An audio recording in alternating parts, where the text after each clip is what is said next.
안녕하세요.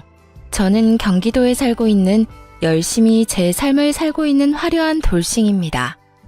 제가 이혼을 하기 전에는 주변에서 이혼을 접하게 되면 저는 안타까움, 안쓰러움을 표현하곤 했는데요. 그랬던 제가 요즘 지인들에게 이혼을 접하게 되면 잘했다고 합니다. 그만큼 전 지금 제 생활에 만족하고 지내며 요즘 같은 세상에 이혼 같은 건 흠도 되지 않는다고 생각하는데요. 지금은 이런 생각까지 하는 저이지만 저 역시 이혼을 할 당시에는 온갖 잡념들에 휩싸여 이혼을 하지 못하고 이리저리 끌려다녔습니다. 그러면 제가 어떤 일들을 겪었고 어떻게 해서 이혼까지 하게 되었는지 제 사연 들어보실래요? 저와 남편은 연애를 길게 하고 결혼까지 하게 된 부부였습니다. 연애를 하기 전에는 친구로 지냈기에 가끔 남편의 집으로 가곤 했고 연인이 되면서도 시댁에 자주 왕래하면서 지냈던 것 같아요. 남편 역시 친정에 자주 놀러 오기도 했고 친정 부모님과 시간을 보내며 자연스럽게 가족이 되어갔죠. 시댁에서는 저를 특히나 예뻐해 주셨는데 남편이 외동이었던 터라 딸이 생긴 것 같다며 저를 많이 예뻐해 주셨었죠.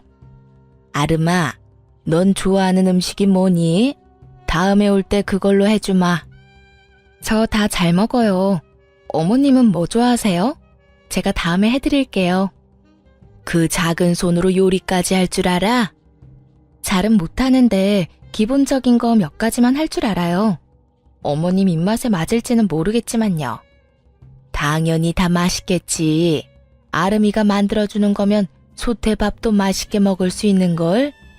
그런데 그런 일은 나중에 네 가정 생기면 네 자식한테나 해주고 지금은 내가 해주는 음식 먹어주려무나.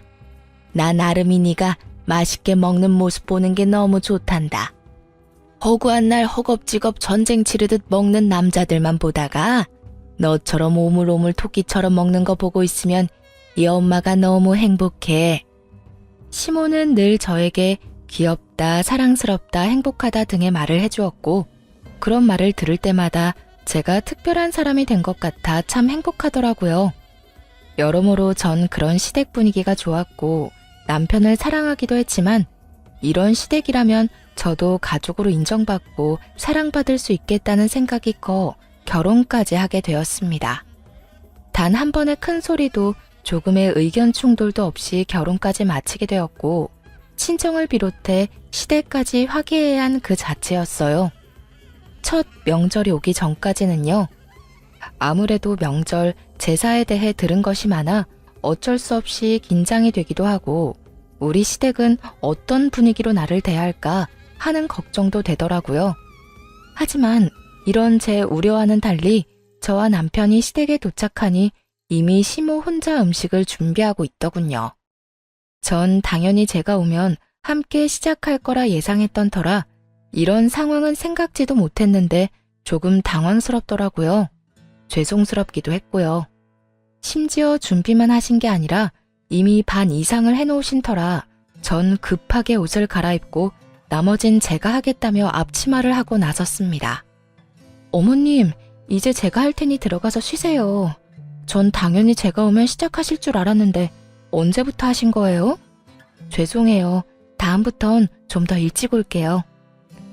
아니야. 늘 혼자 해왔는데 뭐. 신경 쓰지 말고 옷부터 편한 걸로 갈아입으려무나. 이미 갈아입었어요, 어머님. 그러니까 이제부터 좀 쉬세요. 저 생각보다 잘해요. 그럼 우리 며느리 잘하는 거 다 알지. 다 아는데 정말 거의 다 해서 네가 할 게 없어서 그래. 괜히 너까지 힘 빼지 말고 일단 조금 쉬어. 곧 있으면 끝이니까 뒷정리나 좀 도와다오. 그러면 제가 옆에서 전이라도 뒤집을게요. 그 정도는 하게 해주세요. 이때까진 분위기 좋았습니다. 누가 먼저라고 할 것도 없이 서로 나서 일을 하려고 했고 서로의 등을 떠밀며 조금이라도 더 쉬게 해주려고 했죠. 음식을 다 마련하고 나선 시모가 쉬는 동안 혼자 뒷정리를 빨리 끝내버리곤 빨래부터 시작해서 대청소도 다 해버렸습니다. 시모가 일을 워낙 못하게 하니 빨래 대청소를 하는데 기분이 나쁘기는커녕 뿌듯한 마음마저 들더라고요.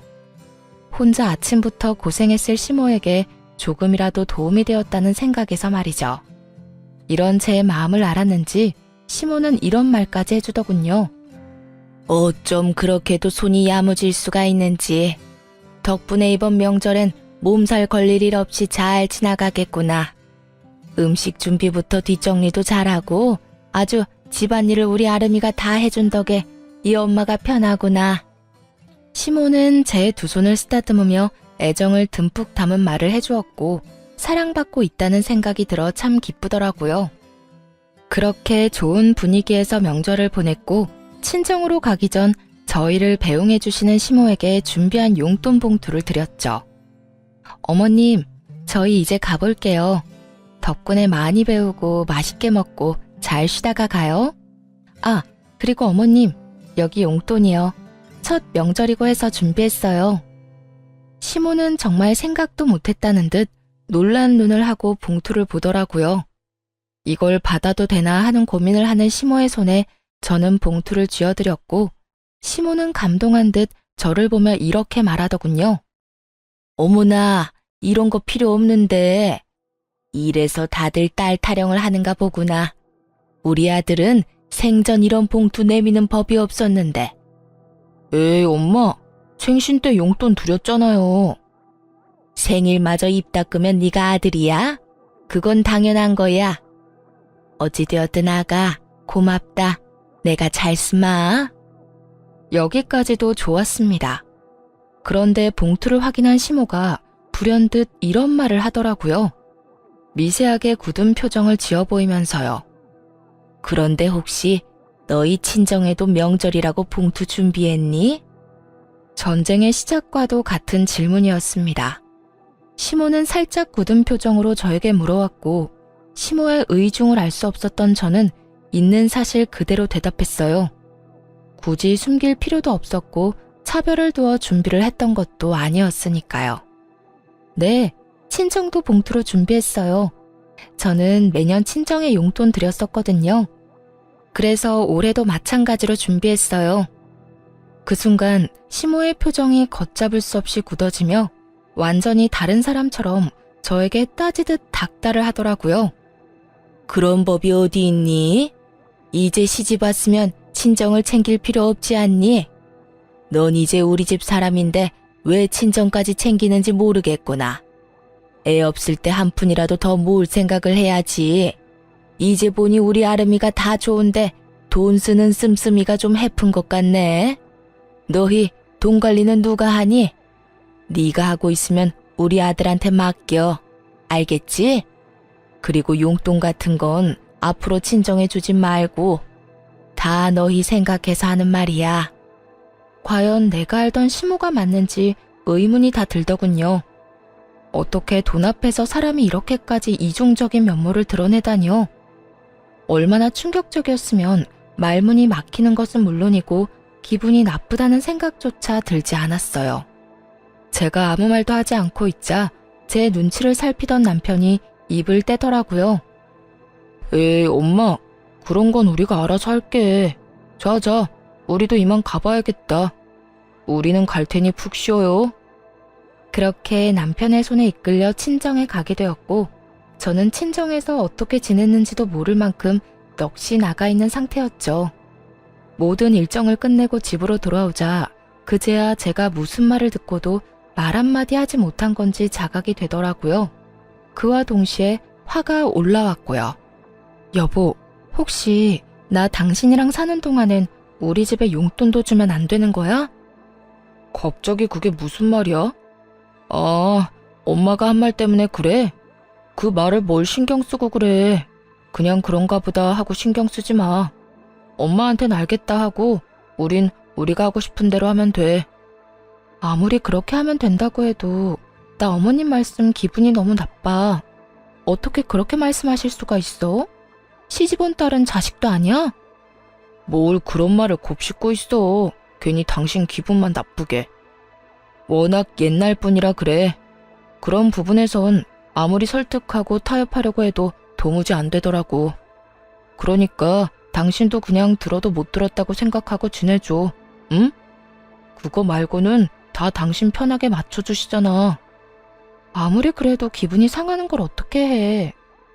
내가 앞으로 그런 말 나올 것 같으면 한 발 앞서 막아주도록 노력할 테니까 기분 풀고 좀 쉬자. 당신도 지금 피곤해서 예민해져 있어. 응? 남편은 제 기분을 풀어주려 노력했고 저는 기분은 상했지만 그냥 넘어가기로 했습니다. 남편의 말대로 딱 그 부분만 아니면 시모는 꽤 괜찮은 시모라 생각했으니까요. 그 딱 한 가지가 결국 저를 이혼까지 몰고 가게 될 줄은 그땐 몰랐습니다. 몇 번의 명절이 지나고 도무지 적응되지 않을 것만 같던 시모의 고지식한 면모도 적응이 되더라고요. 남편이 당부한 대로 앞에선 그저 네라고 답하고 뒤로는 친정을 챙기면 그만이었으니까요. 처음엔 그렇게 행동하는 저 자신이 싫었는데 어떤 면에선 그렇게 행동하는 것이 괜한 불화를 일으키지도 않고 얼굴을 붉힐 일도 없으니 현명한 며느리로서의 태도란 생각이 들기도 했습니다. 그러던 와중 친정아빠의 생신이 되었고 전 매번 시댁 어른들의 생신상만 차려들었던 것이 마음에 걸리더라고요. 그동안 부모님 생신상 한번 제대로 챙겨드리지 못한 것이 죄송한 마음이 들어 이번 생신은 집에서 대접해 드리기로 했죠. 엄마, 이번 아빠 생신상 내가 차려드릴 테니 시간 맞춰서 우리 집으로 와. 내가 입이 떡 벌어지게 한 상 차려드릴 테니까. 어머, 웬일이라니? 웬일은 무슨? 딸이 시집 가더니 철든 거지 뭐. 매번 시부모님들 생신상 차리면서 아빠 엄마 생각 많이 했었어. 딸이 돼서 제대로 된 생신상 한번 안 차려주고 시집 온 게 내심 죄송스럽기도 했고. 그러니까 이번엔 내가 처음부터 끝까지 다 준비할 테니까 시간 맞춰서 와서 식사만 하셔요. 그래, 알겠어. 네 아빠 또 울겠구먼. 그렇지 않아도 딸이라면 넘어가는 양반인데 그런 딸이 차린 생신상이라고 하면 눈물이 앞을 가려 밥이나 제대로 드실 수 있으려나 모르겠다. 어찌되었든 신경 써줘서 고마워, 딸. 덕분에 아빠 행복하겠네. 엄마와의 통화를 마치고 나니 더욱 죄송한 마음이 들더라고요.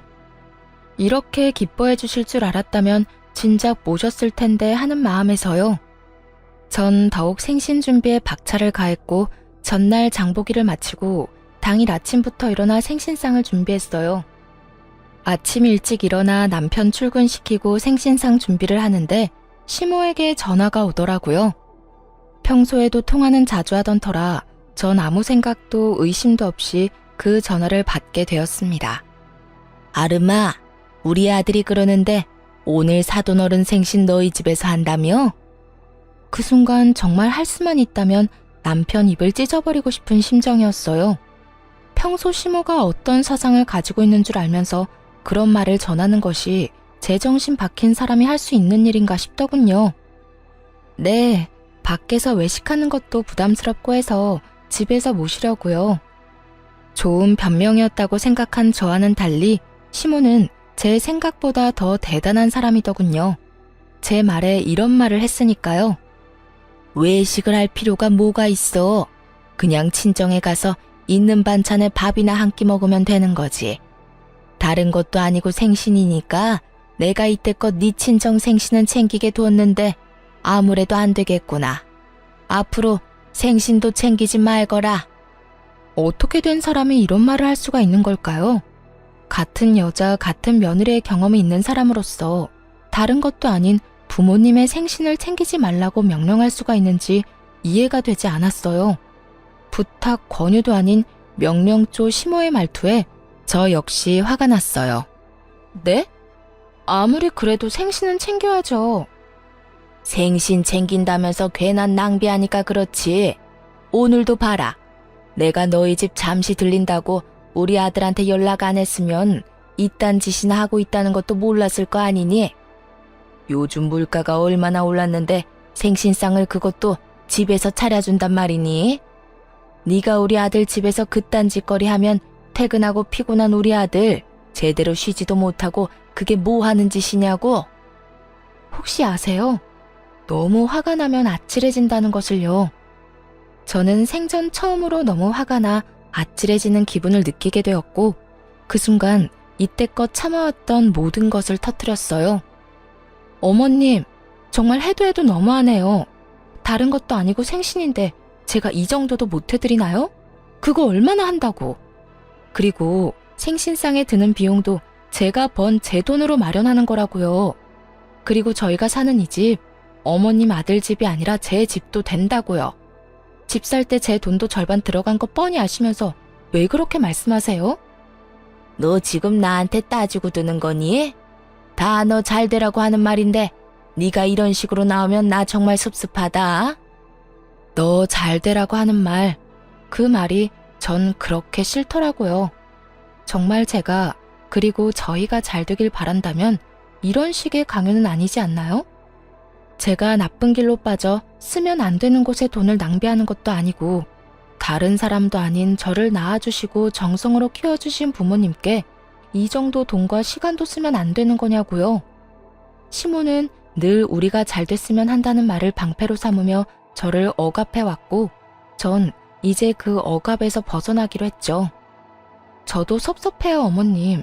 어머님이 저 잘 되라고 하는 말씀 전부 다 저한테는 다 섭섭하다고요. 시집을 가면 딸이 아닌 게 되는 것도 아닌데 왜 제가 친정에 어떤 일도 하지 말라고 하세요? 저를 낳아주시고 이날 이때껏 온 정성을 쏟으면서 저를 키워주신 부모님께 아무것도 안 하고 아무 관심도 가지지 않는 게 정말 저를 위하는 일이라고 생각하세요? 전혀 아니에요. 전 한두 푼 아끼자고 그렇게 살고 싶지 않다고요. 전 앞으로 어머님이 뭐라고 하시든 간에 친정이 할 도리는 하면서 살 거예요. 이런 제가 정 마음에 들지 않으시면 제가 돈을 어떻게 쓰든 관심을 가지지 말아주세요. 그러면 서로 얼굴 붉히는 일도 없고 서로 좋지 않겠어요? 뭐야? 너 지금 말 다 했니? 아름이 너 그렇게 안 봤는데 아주 되바라졌구나. 어디 어른한테 버릇없이 그딴 식으로 말하는 게야? 내가 말했지? 다 너 잘 되라고 하는 말이라고. 처음엔 생신상 용돈으로 시작해서 나중엔 더 큰 돈, 더 큰 걸 바라는 게 사람 마음이란 걸 왜 모르니?